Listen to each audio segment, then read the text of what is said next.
আসসালামু আলাইকুম রহমতুল্লাহ। ডাকাতি আর ধর্ষণ আর হত্যা এগুলো এখন বাংলাদেশে পান্তা ভাত। এগুলো যেভাবে ঘটছে তাতে করে মনে হয় আমরা কোনো স্বাধীন দেশে বসবাস করছি না, কোনো পরাধীন একটা দেশে বসবাস করছি। আমার দেশের মা বোন মোটেও নিরাপদ নয়। আপনারা ইতিমধ্যে জেনে খুব দুঃখিত হবেন যে সোমবার রাতে ঢাকা থেকে রাজশাহীগামী একটি যাত্রীবাহী পরিবহন, সেই পরিবহনে ডাকাত পড়ে।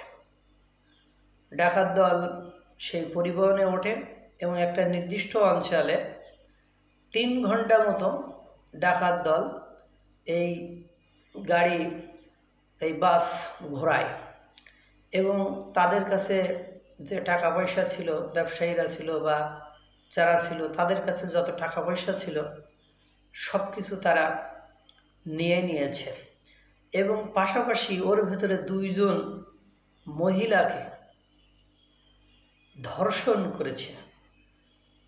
ওখানে বাসে থাকা একজন বিবৃতি দিয়েছে, তারা এমনভাবে চিৎকার করেছে যে মনে হলো তাদের সব কিছু শেষ হয়ে গিয়েছে। এক পর্যায়ে 3 ঘন্টা 3.5 ঘন্টা এভাবে ডাকাতির পরে তারা বাসওয়ালা মানে বাস ড্রাইভার তাদেরকে নামিয়ে দেয়। তারা চলে যাওয়ার পরে বাস ড্রাইভার বলে, আমার তেল কেনার টাকা নেই, আমাদের কাছ থেকেও সব কিছু নিয়ে নিয়েছে, আমরা যেতে পারবো না। কিন্তু বাস যাত্রী যারা ছিল তারা বলছে আমরা কেউ নামবো না, এজন্য তারা যেতে বাধ্য হয়েছে। এরা এক সময় বলছে যে আমরা আমাদের কাছে টাকা নেই, অথচ যমুনা সেতুতে যে তারা টোল দিয়েছে, তারা নাস্তা মানে খাবার খেয়েছে, রাতের খাবার খেয়েছে, তেল কিনেছে, সব কিছুই তারা করেছে। থানাতে যাওয়ার পরে থানাতে যারা ছিল তারা বলেছে যে ওসি সাহেব না আসা পর্যন্ত আমরা মামলা নিতে পারবো না।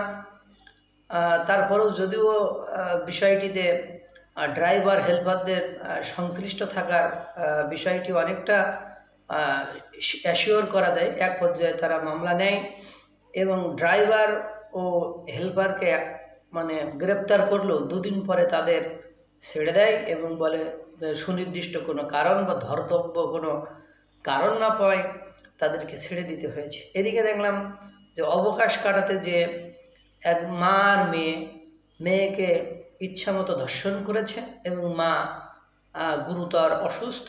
এটা দেখে মা গুরুতর অসুস্থ হয়েছে। তারপরে চীনের এক নাগরিক বাংলাদেশে আজ 16 বছর ধরে ব্যবসা করে, তাকে রাজধানী ঢাকা শহরে 2 জন মানে কুপিয়ে তাকে রক্তাক্ত করে হত্যা করেছে। এ হলো অবস্থা। আমাদের নিরাপত্তা কোথায়?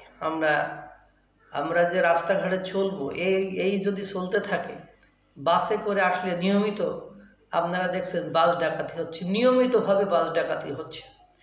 এভাবে যদি চলতে থাকে আমাদের দেশ কোথায় যাবে? আমরা শঙ্কিত, চিন্তিত এবং হতাশাগ্রস্ত।